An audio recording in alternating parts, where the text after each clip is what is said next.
ये जो गैंग है ये इसके जो पहले भी मेंबर रहे हुए हैं, वो पहले भी जो बहुत हाई प्रोफाइल केसेस रहे, आपने सबने व्यापम घोटाला सुना होगा मध्य प्रदेश का, उसमें इन्हीं का ही जो पुराना एक साथी उसमें जेल जा चुका है, जो शाम को वो कर रहा है। इसमें अब हम जो को नेक्स्ट स्टेप है कि जो बहुत रिप्यूटेड कंपनीज हैं, बहुत ही विख्यात हैं, उनके जो सिटी हेड्स मैनेज हो रहे थे, कुछ कुछ लोगों ने हम लोगों को बताया है। अब हम लोग उनकी छानबीन करेंगे, उनके विरुद्ध एविडेंस लेकर आएंगे और उनकी भी इसमें निश्चित रूप से गिरफ्तारी होगी जब एविडेंस होगी कि किस तरह से वो उनके साथ मिलकर पूरे के पूरे सेंटर्स को मैनेज करवा रहे थे ऑनलाइन परीक्षा। इसके अलावा जो अब रेलवे क्लरिकल एग्जाम की परीक्षा हो रही है और एनटीपीसी आरआरबी की परीक्षा हो रही है, 70 अभ्यर्थियों के मूल प्रमाण पत्र, 10th के सर्टिफिकेट, 10+2 के सर्टिफिकेट, ग्रेजुएशन के सर्टिफिकेट, मूल उनके फोल्डर्स हम लोगों को मिले हैं, क्योंकि ये ऑलरेडी वो सबमिट कर चुके थे, कुछ पैसा इनको दे चुके थे, लेकिन क्योंकि परीक्षाएं पोस्टपोन हुई, आप सभी जानते हैं जो कंट्रोवर्सी हुआ था, तो बाकी पैसा तब लेते जब इनके जो एग्जामिनीज हैं वो पास हो जाते हैं, उसके बाद शेष अमाउंट ये वहाँ से देते। ये जो अभ्यर्थी हैं इनका भी हम लोग आइडेंटिफाई करवा रहे हैं। ये लोग सेट करते थे, इनके विभिन्न व्हाट्सएप ग्रुप्स थे, बटन होल कैमरा प्रोक्योर करते थे, अमेजोन से ऑनलाइन उसको मंगवाते थे और सैनिटाइजर की बॉटल में, जो कि इन्होंने डेमोन्स्ट्रेशन भी दिया है, उसमें फिट करते थे। तो अब क्योंकि सैनिटाइजर की बॉटल अलाउड है, जो छोटे वाला एग्जामिनेशन सेंटर में अलाउड था, तो उसी के जब कंप्यूटर स्क्रीन पे एग्जाम आता था तो ये रियल टाइम पे इसकी फोटोज खींच के इसको बाहर ट्रांसमिट करवाते थे और फिर वहां से सॉल्व करवा के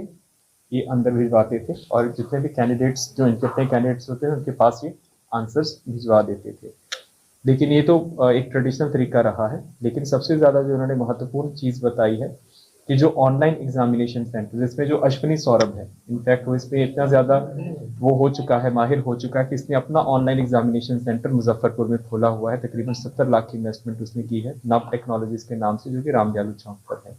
इसके अलावा इसके पार्टनरशिप में गया में 2 ऑनलाइन एग्जामिनेशन सेंटर्स आइडेंटिफाई हुए, पटना में भी 3 एग्जामिनेशन सेंटर्स में, ऑनलाइन एग्जामिनेशन सेंटर्स में इस गिरोह का पैसा लगा हुआ है। तो जब सेंटर ही गिरोह का अपना हो तो आप खुद सोच सकते हैं कि किस हद तक मैनिपुलेशन इसमें हो सकती है। मैनिपुलेशन करने के लिए ये लोग जो ऑनलाइन एग्जामिनेशन जो कंपनीज हैं जो करवाती हैं,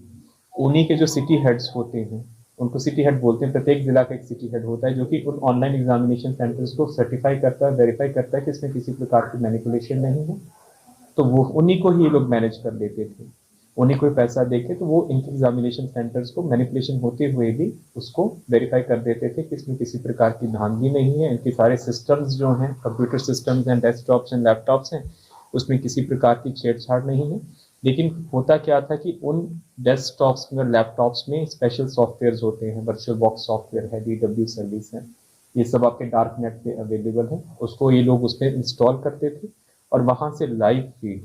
आईपी एड्रेसेस जनरेट करते हुए समानांतर रूप से अपना फ्लैट में इनके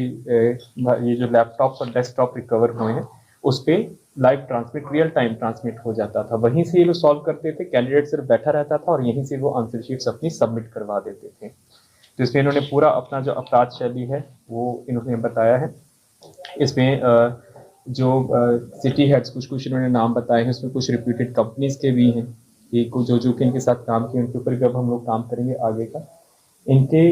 जो पूरा ऑनलाइन वाला आपने देखा होगा,